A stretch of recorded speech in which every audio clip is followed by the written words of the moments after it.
kerajaan surga.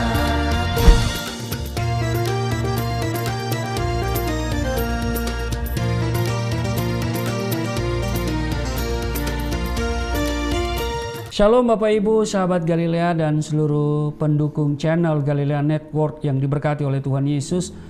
Jumpa lagi bersama saya Pendeta Rusli Monoarfa bersama istri di weekend hari ini Sabtu.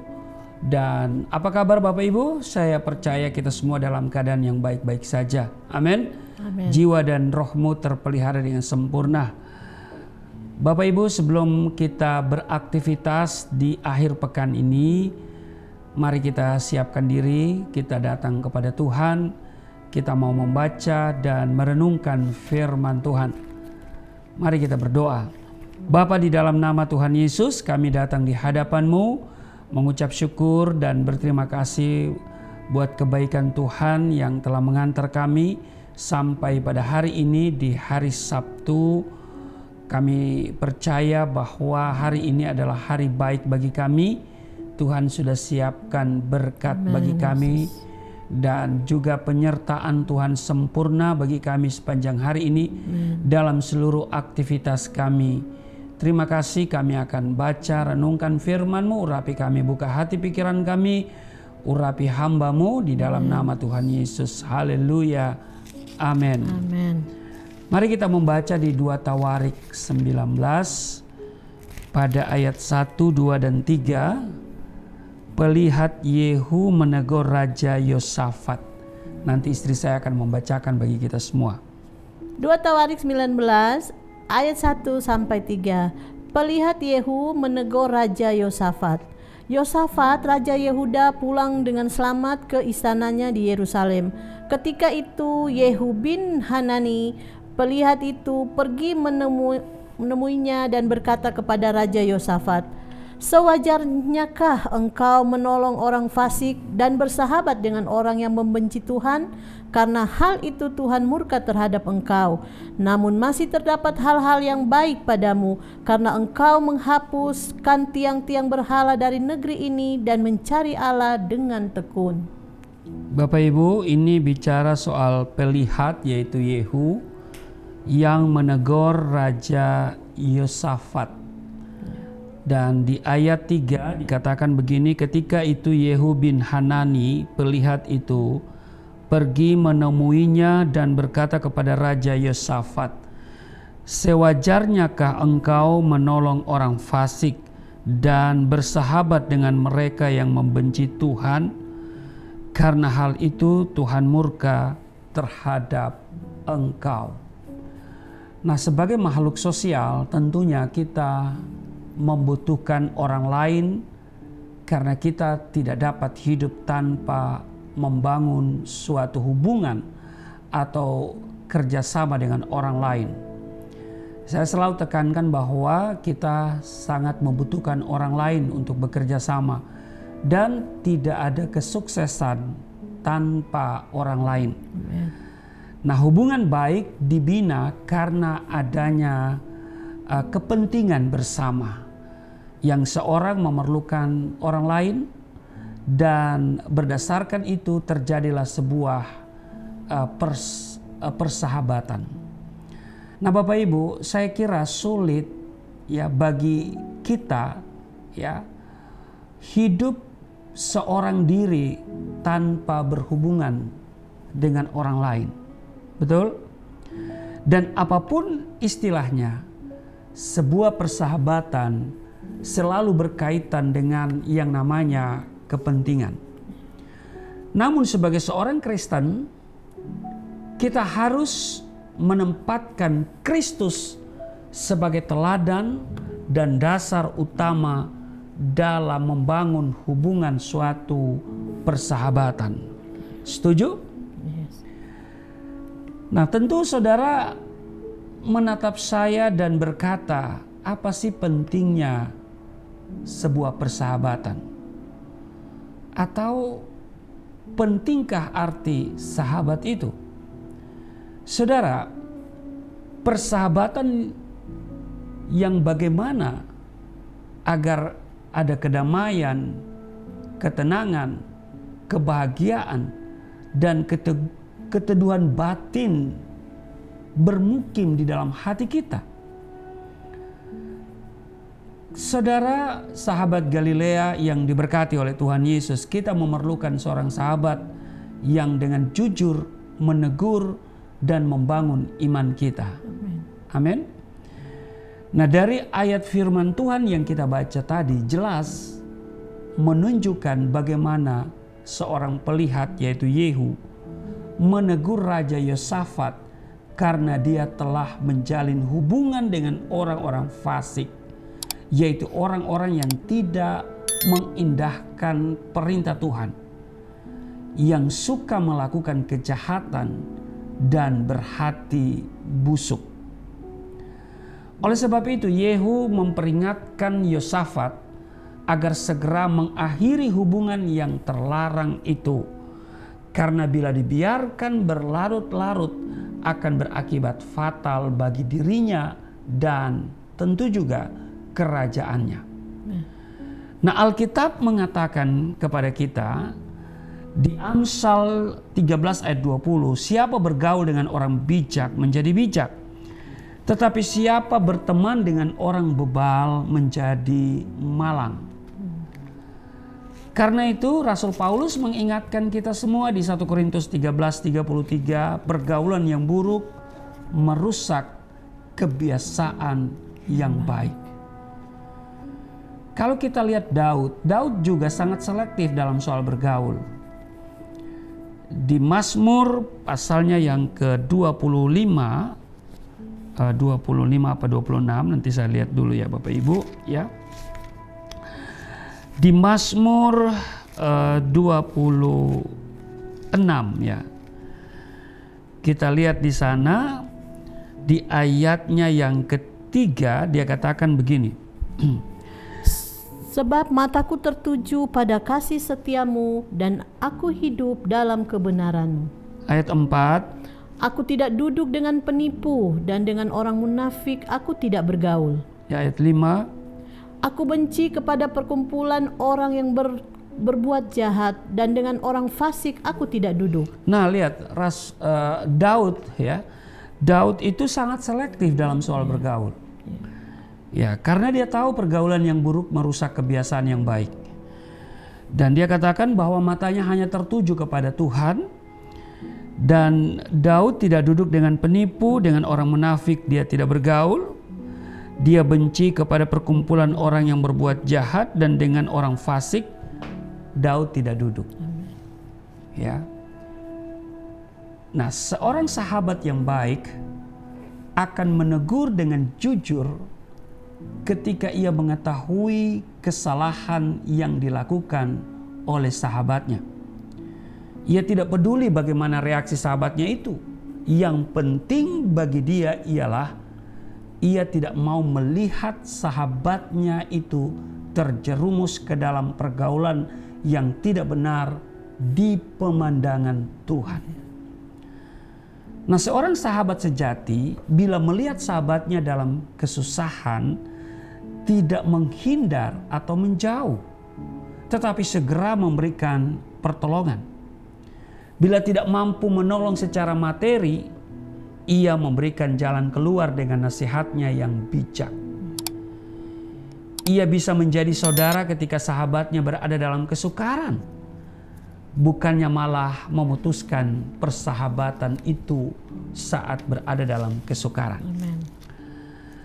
Nah, Bapak Ibu, sahabat Galilea yang diberkati oleh Tuhan Yesus, di zaman sekarang ini tidak mudah menemukan seorang sahabat yang oleh Amsal 17 ayat 17 berkata, yang menaruh kasih setia, yang menaruh kasih setiap waktu dan menjadi seorang saudara dalam kesukaran. Nah, sahabat yang menjadi saudara adalah orang yang mau berkorban untuk sahabatnya, bukan mengorbankan sahabatnya. Sahabat yang mau berkorban itu tidak mencari keuntungan sendiri. Dalam istilah Jawa disebut tambal butuh. Ketika sahabatnya terjebak dalam kesukaran hebat, ia mau menerobos kesukaran itu guna menolong sahabatnya. Amin. Nah, Salomo dalam Amsalnya berkata, ada juga sahabat yang lebih karib daripada seorang saudara.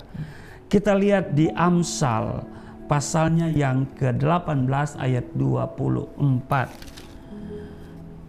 Dikatakan di Amsal 18:24, ada teman yang mendatangkan kecelakaan, tetapi ada juga sahabat yang lebih karib daripada seorang saudara. nah dikatakan ada teman yang mendatangkan kecelakaan. Nah, saudara, apakah saudara tergolong teman yang mendatangkan kecelakaan? Tetapi ada juga sahabat yang lebih karib daripada seorang saudara. Sehingga seringkali kita mendengar, wah dia sahabat rasa saudara, atau dia teman rasa saudara, ya kan? Nah, perhatikan kata saudara berasal dari bahasa Sangsekerta yang berarti satu perut. Jadi saudara itu pada hakikatnya adalah yang lahir dari perut atau kandungan yang sama, sehingga jalinan kekeluargaan tercermin dalam makna persaudaraan karena kelahiran. Dan sungguh tak bisa kita bayangkan betapa eratnya hubungan seorang persahabatan yang lebih karib daripada seorang saudara itu. Nah, Tuhan Yesus telah memberikan teladan bagi kita semua bahwa dirinya adalah figur seorang sahabat yang sejati. Yohanes 15 ayat 13. Tidak ada kasih yang lebih besar daripada kasih seorang yang memberikan nyawanya untuk sahabat-sahabatnya. Perhatikan, saudara, dikatakan tidak ada kasih yang lebih besar daripada kasih seorang yang memberikan nyawanya untuk sahabat-sahabatnya. Dan inilah bukti ya, yang dibuktikan oleh Yesus melalui kematiannya di atas kayu salib. Amin. Persahabatan yang didasari oleh kasih Kristus itu akan melebihi tali persaudaraan atau kekerabatan, karena hubungan yang dibangun bukan atas kepentingan untung rugi, melainkan karena mengasihi sebagai diri sendiri. Namun ada juga persahabatan yang terjalin hanya karena keuntungan dan kepentingan diri sendiri. Persahabatan yang demikian tidak akan langgeng, saudara. Akan putus apabila tidak menguntungkan. Nah, saudara, seorang sahabat jenis ini akan begitu ramah dan baik kepada kita saat ia memerlukan sesuatu dari kita. Sebaliknya, bila kita tidak lagi mampu mendatangkan sesuatu yang menguntungkan bagi dirinya, ia akan secepat kilat meninggalkan kita. Seperti tertulis di dalam Amsal 19 ayat 4, dikatakan di sana bahwa kekayaan menambah banyak sahabat, tetapi orang miskin ditinggalkan sahabatnya. Nah, saudara, hal ini juga dialami oleh seorang Ayub. Sahabatnya beranjak menjauh dan mencemoohnya saat Ayub sedang terpuruk. Karena itu mari kita menjadi sahabat yang baik bagi semua orang. Amen. Dan teladan adalah Yesus Kristus, ya kan? Teladan persahabatan adalah Yesus Kristus yang sudah mengatakan bahwa tidak ada kasih yang lebih besar daripada kasih seorang yang memberikan nyawanya untuk sahabat-sahabatnya.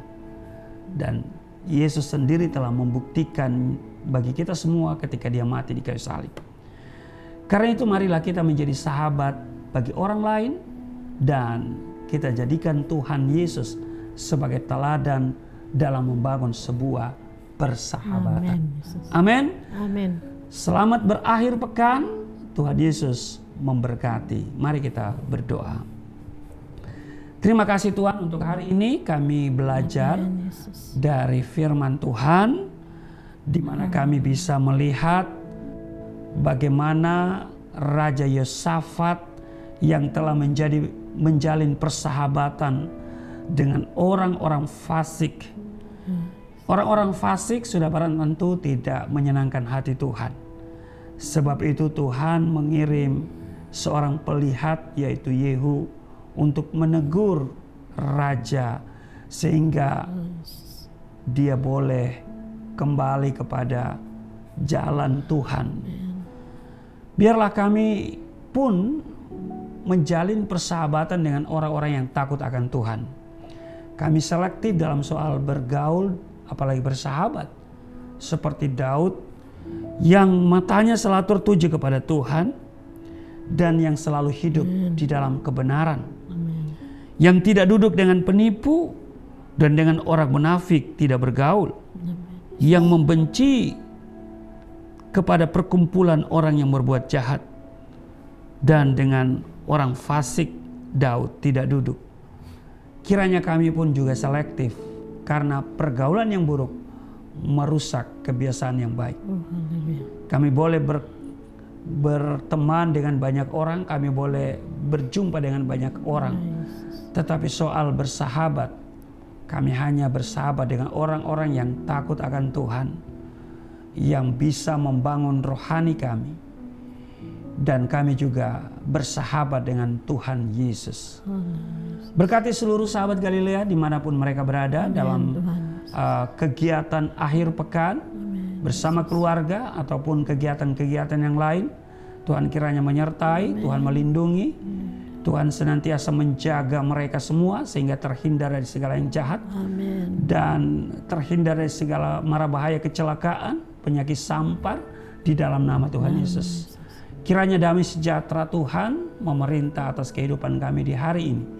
Di dalam nama Tuhan Yesus. Haleluya. Amin.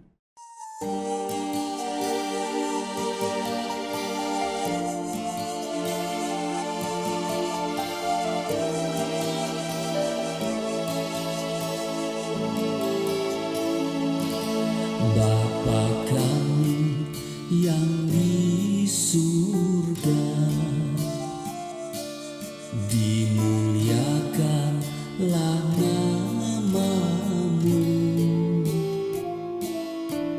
Datanglah kerajaan, jadilah kehendak-Mu di bumi seperti di surga.